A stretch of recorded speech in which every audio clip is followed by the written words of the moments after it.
Good afternoon, everyone. I'm out here by the little pond. I've backed up against the wall of this building behind me. The pond's in front of me because it's a shady spot and it's very hot. It's in the 90s. So in order for me to make this video inside the car with the AC going, and I want the AC going, I have to be in the shade, or otherwise the car might start to overheat a little bit. So today I wanted to talk about something. I've been watching these videos on YouTube about people living in vans and living in converted school buses and campers. Very popular on YouTube and very entertaining. Some of the people are creative in the way they outfit their vans and campers, and they use box trucks, all kinds of vehicles they essentially convert to little homes that they can travel in. It's kind of like gypsies traveling in wagons, only it's motorized.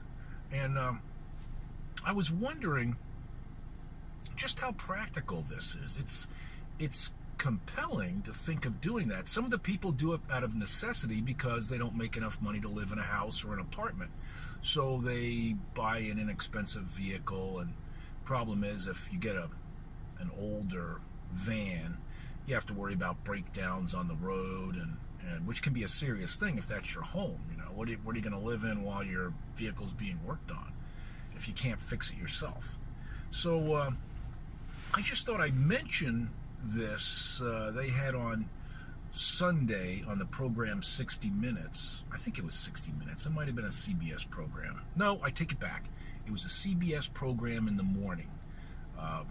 Anyway, they were talking about this culture of people that live in these vehicles and travel around from campsite to campsite. Some of the folks do it for like a vacation type of thing. There are well-heeled people that live in big motorhomes that could afford to live in a house and maybe even own a house also. But then there's this whole culture of people that kind of get disillusioned the way society is, where you spend your life working to pay for a house and buy all kinds of big TVs and all that kind of stuff. So it was very interesting.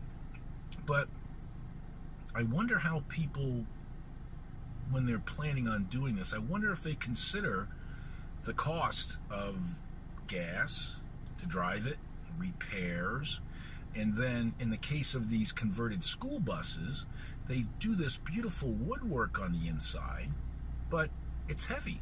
Woodwork is heavy, so they build all these cabinets. What they're basically doing is turning their school bus into a home, and that's just not very practical in my opinion. If you can afford the gas and all that, that's great. But these school buses were designed to drive kids around, cities. They're not geared for going up mountains. And once you load them up with a bunch of heavy cabinetry, and some people put tile on the floor and sinks and refrigerators and all this kind of thing, they're really heavy. And you're lucky to do 45 miles an hour going up a grade in the mountains or maintaining, highway speeds. So while the school buses are beautiful, a lot of them are beautiful inside and well constructed by the look of them, they're just too heavy. And then even a van, once you convert the inside of a van to something resembling a little tiny apartment, it's heavy too. Vans don't get good gas mileage to begin with. So even though I'm fascinated by this, and a lot of the people, they travel around and see beautiful scenery out in the mountains, out in the desert, by the forests. It's intriguing to me, but I just don't know how practical it is.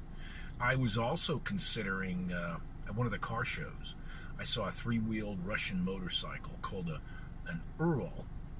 People pronounce it Ural, but the Russians pronounce it Ural. And it's a copy of a World War II German motorcycle. But the things are $17,000. You can carry a lot of stuff in the sidecar, so your camping stuff and all that. But then if you've got a big rainstorm, you're exposed to the elements and all. And you may just be better flying out to some beautiful area out west or the northwest, wherever it is you want to go, and renting a vehicle and traveling around if you just want to see the country. Does anybody have an opinion about this? Anybody else see these YouTube videos? I find them very interesting, and let me know what you think about it. Hello everyone. I went home, changed my shirt, fed the little mutts, and decided to go out in the car and continue my talk about the van life people. I find it very intriguing. So I posted on my page the CBS News piece about the people living in vans and campers and living like gypsies. And if you're interested, you can check it out and watch that program. And I thought I'd expand a little bit on what I was talking about.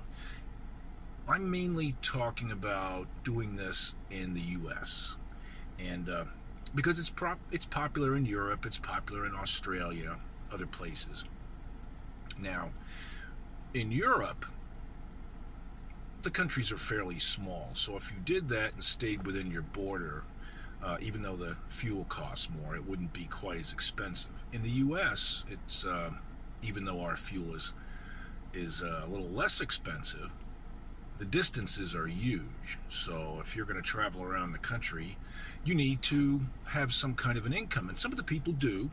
They have money coming from Social Security if they're retired, or they have online businesses. And the main character in the CBS story, a fellow, I believe his name was Bob, a guy with a big white beard, he started doing this. His channel is very successful. He started doing it when he got divorced some years ago.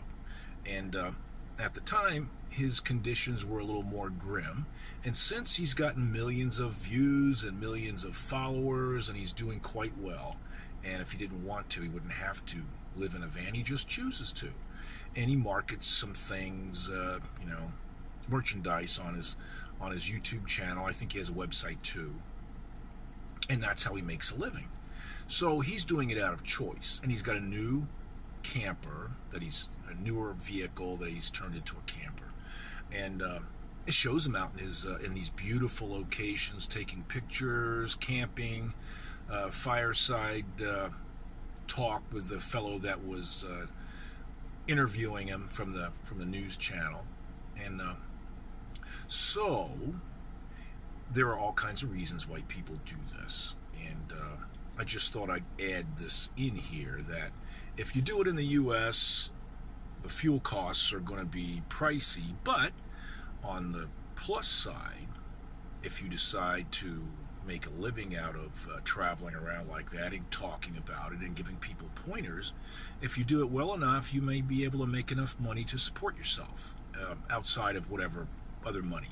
And some people do, itinerant jobs, they carpentry, welding, and things like that as they're traveling around. But anyway, it's just fascinating to me. I've taken trips, road trips, and motorcycles and trucks and cars across the country, and I know what the fuel costs. Plus, I was an over-the-road truck driver, and fuel costs can really eat you up, especially if you're driving a big vehicle. If you're driving a big converted school bus, if it's got a diesel engine, diesel is more expensive than gasoline here, and you're going to get, depending on how heavy the vehicle is, you're going to get anywhere from like 7 to 12 miles per gallon, and it's going to run you a lot of money when you're driving thousands of miles. But anyway, I still think it's a very interesting idea, and some people may want to do it for vacations and travel around and see the beautiful sights. So, as I said before, make some comments. Tell me what you think about this. Tell me if you think this was an interesting idea, and have a good evening. Well, the critters want to say hi before you go.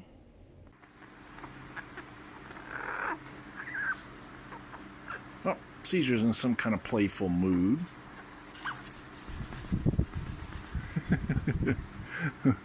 When she's in a good mood, she flaps her wings and does all kinds of stuff. Hey, funny little bird. Show everybody your pretty wings. Show everybody your pretty colors. Come on. No, don't be grabbing the phone. Oh, there's the little dogs. If you liked the video, please subscribe and tap the bell.